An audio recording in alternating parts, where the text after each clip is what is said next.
New York AG pushes back against DCG, Silbert's motion to dismiss fraud case. NYAG has accused Gemini, Genesis, and DCG of conspiring to cover a $1 billion hole in Genesis' balance sheet caused by the implosion of Three Arrows Capital. New York Attorney General Letitia James is not backing down from her lawsuit against Digital Currency Group, its founder and CEO Barry Silbert, and Soichiro. Moro, the former CEO of DCG's wholly owned crypto trading arm, Genesis. On Tuesday, James' office filed a motion in opposition to DCG's, Silbert's, and Moro's motions to dismiss the case filed in March. Along with crypto exchange Gemini, James' office has accused Genesis, DCG, Silbert and Moro of defrauding investors by working together to cover up a gaping $1 billion hole in Genesis' balance sheet caused by the wipeout of Singapore-based crypto hedge fund Three Arrows Capital 3AC. At the time of its implosion, 3AC was Genesis' second largest borrower. According to James' October suit, Genesis and DCG made false assurances on Twitter that DCG had absorbed Genesis losses designed to put investors at ease and prevent them from calling in their open loans. But instead of actually covering Genesis losses, DCG allegedly just wrote its subsidiary firm a promissory note, essentially an IOU meant to create the appearance of liquidity, pledging to pay Genesis $1.1 billion over 10 years at 1% interest. DCG,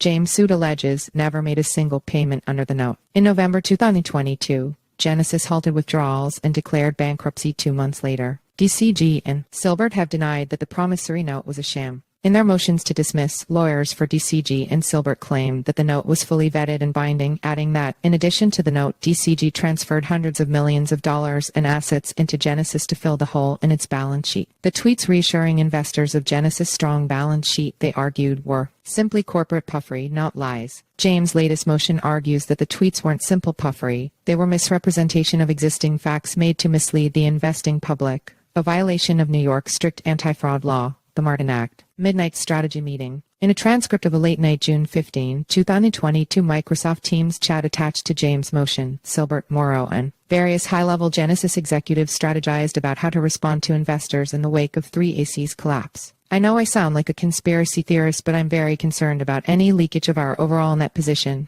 then Managing Director Matthew Balanceweg wrote in the 16-person chat. I agree with the caution, Moro responded. Later that night, after some members of the team had a call to discuss the 3AC situation, another employee, Genesis Managing Head of Trading Michael Paleokrasas, wrote to say, "Not sure anyone is awake, but starting to see a steady flow of calls starting." The next morning, another employee said, "We've been defending the castle all night and day on the phone with depositors, prospects, etc." Silbert chimed in, saying, "Is there anything we/DCG can do to further install confidence in Genesis? The word on the street is that Genesis is the blue chip in this mess. We need to continue to perpetuate that, of course." James' suit alleges that these conversations were part of a concerted misinformation campaign to conceal Genesis' financial weakness to induce investors to continue supplying cryptocurrency to Genesis. A representative for DCG declined to comment on the NYAG latest motion, stating the company's stance on the matter remains unchanged from the position illustrated in DCG and Silbert's motions to dismiss, and calling the suit meritless. Circle of Trust. The newly released Microsoft Teams chats expand on previous examples of Silbert, Moro, and other employees strategizing internally to prevent word of Genesis problems from leaking to investors while publicly tweeting that everything was fine, James' lawsuit alleged. In Silbert's own motion to dismiss, his lawyers attached emails and instant messaging threads showing his response to the fallout from 3AC's collapse. In one, Silbert said, "We are all focused on making sure that the trust and confidence in Genesis remains high because we can't risk money leaving Genesis and depleting DCG's liquidity." He added that even though DCG's liquidity is super strong right now, the hole in Genesis' balance sheet is super confidential/sensitive stuff, so please don't share with anybody outside of the circle of trust. 3 days after that, on June 24, 2022, Silbert told colleagues, "We just can't allow people inside or outside to question Genesis solvency.